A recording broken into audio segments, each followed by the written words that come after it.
சர்க்குருநாத மகாராஜிக்கு அன்பார்ந்த புண்ணியாத்மாக்களே, இன்னைக்கு சுவாமிஜி விஜயம் பண்ணியிருக்கிறது சென்னை மாநகர். சுவாமிஜி ஏற்கனவே போஸ்டர் நிறையா போட்டிருந்தோம். 24ஆம் தேதி கிளம்பி நேற்று, இன்னைக்கு 25ஆம் தேதியிலிருந்து சாமிஜி 30ஆம் தேதி வரை சென்னை ப்ரோக்ராம். 1ஆம் தேதி 2ஆம் தேதி திருவண்ணாமலையில். இந்த மாரியப்ப ஐயாவை பற்றி இன்றைக்கி சொல்லியே ஆகணும்.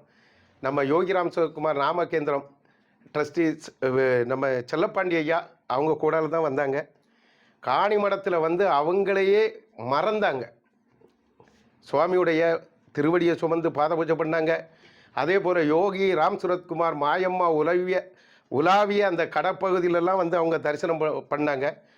அவங்க பெற்ற அனுபவத்தை இப்போ நம்ம யூடியூப் சேனலில் அவங்க பகிர இருக்காங்க. சாமி யூடியூப் சேனலில் நிறைய பாடல்கள் யோகிராம் சிவகுமார் அவதார மகிமையை பற்றி நிறைய பாடியிருக்காங்க. பார்க்காதவங்க இதை பாருங்கள். யோகி ராம் சிவகுமார் யூடியூப் சேனலை சப்ஸ்கிரைப் பண்ணி அடுத்த லெவலுக்கு கொண்டு போங்க.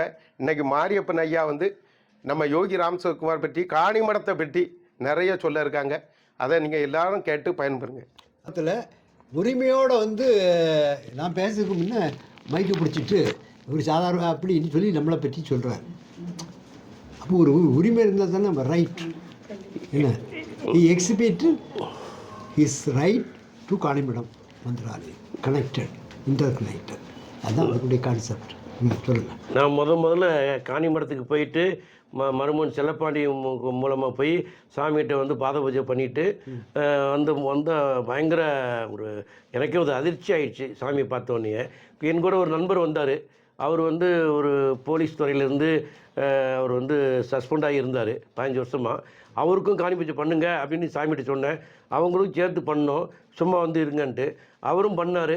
பண்ணி ஒரு 3-4 மாதம் கழித்து அவருக்கு கோர்ட்டில் ஆர்டர் வேலை திருப்பி கிடச்சிருச்சு. சாமி சொன்ன மாதிரி உங்களுக்கு எல்லாம் திருப்பி எல்லாம் வந்துடும், விட்டதெல்லாம் வந்துடும் சாமி சொன்னாங்க. சாமி சொன்னது அப்படியே வாக்கு அப்படியே பழிச்சு போச்சு. அவருக்கு திருப்பி அவருக்கு அரியர்ஸ் எல்லாம் நிறைய பணம் வந்துடுச்சு. ரொம்ப தெம்பாயிட்டார். ப்ரொமோஷனும் அவருக்கு வந்துடுச்சு. ஆனால் சாமிகிட்ட போய் அந்த பாத பூஜை பண்ணி அவருக்கு கொடுத்த ஆசீர்வாதம் ரொம்ப ரொம்ப ரொம்ப அவருக்கெல்லாம் வாழ்க்கையில் மறக்க முடியாத ஒரு இது சரித்திரம் ஆயிடுச்சு. அவருக்கு காணிமடத்தில் கால் வச்சாலே பெரிய புண்ணியங்கள் நடக்குது, நல்ல ஒரு மன நிம்மதி கிடைக்குது எல்லாருக்குமே. ஆனால் காணிமடம் சாமி யூடியூப்பில் எல்லாத்துலேயும் பார்த்தா கூட நம்ம நேரடியாக போய் சாமியை போய் பார்த்தோம்னா அதை விட இன்னும் ரொம்ப திருப்தியாக இருக்கும். வீட்டுக்கே தேடி வந்து ஆமாம், சாமி நம்ம வீட்டுக்கு வந்துருச்சு. அந்த மடத்தில் போய் அதாவது அமைதி கிடைக்குது. அங்கே போனாக்க எல்லாம் எல்லாமே சக்ஸஸ் ஆகிடுது. எல்லாம் கவலைப்படாமே நம்ம சாமியை எப்போவுமே இது யோகம் நாமகேந்திரம் சொல்லிக்கிட்டே இருப்போம். சொல்லிக்கிட்டே இருப்போம், சாமியை பற்றி சொல்லிக்கிட்டே இருப்போம். பொன் காமராஜர் சாமிகள் அவருக்கு அவ்வளோ சீக்கிரத்தில் யாரையும் முதுகில் கை வைக்க மாட்டாங்க. நான் விளாத்திக்குளம் நாமகேந்திரம் போகும்போது இறங்கினோடனே முதுகில் ஒரு தட்டிட்டாங்க. தட்டினோடனே இந்த பக்கம் வந்தோடனே ஒருத்தர் சொன்னாங்க, உங்களுக்கு பெரிய அதிர்ஷ்டம் இருக்குது, சாமி உங்கள் முதுகில் தட்டிட்டாங்க.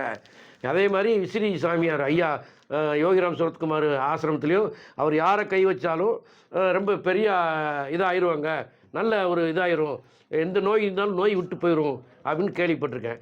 இதே மாதிரி ஜிஆர்டியில் ஒரு நண்பர் வேலை செய்கிறாரு. அவர் பேசிக்கிட்டு இருக்கும்போது, என்னங்க யோகிராம் சுரத்குமார் இதை பற்றி ரொம்ப இதாக இருக்கீங்க அப்படின்னாரு. ஆமாண்ணே, நான் அவரை போய் ஆசீர்வாதம் வாங்கினேன். என் முதல்ல ஒரு தட்டினார்.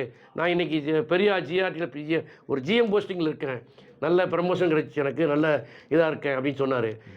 அந்த சாமிகிட்ட போனால் எல்லாமே நல்லது நடக்கும். அதனால் அந்த சாமி எப்பவுமே நம்ம வேண்டிக்கிறோம்.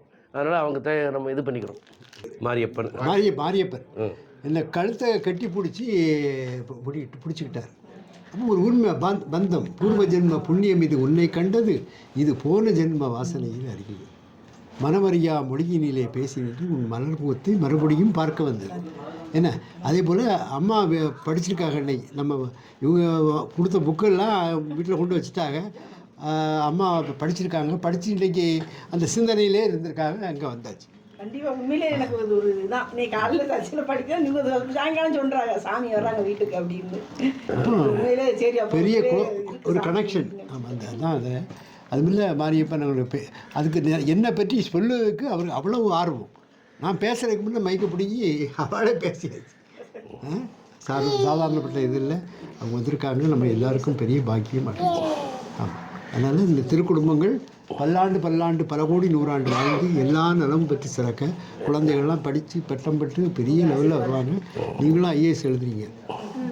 வரும்போது செல்லப்பாண்டி வந்து ஐயாட்ட போய் அங்கே போய் நைட்டில் படுத்திருந்து ஒருத்த ஆசீர்வாதிங்க, ஐயா நீ போ உனக்கு வேலை கிடைக்கும் போய் சொன்னவொன்னே வேலை கிடைச்சிச்சு அவருக்கு செல்லப்பாண்டிக்கு.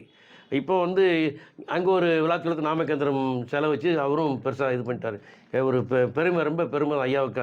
ஐயா வந்து இது வச்சாங்க அவருடைய. ஆமாம், எல்லாமே வந்து ஐயா வந்து அவர்கிட்ட போனோன்னே அந்த யோகம்தான் அவருக்கு செல்லப்பாண்டிக்கு வந்திருக்குது. அதனால் வந்து மேலும் மேலும் வளர்ச்சி தான் வந்துட்டு இருக்கு எல்லாருக்குமே, யாருக்குமே. பகவானுடைய கருணை. சரி, எப்போ பூஜை பண்ணுவோமா?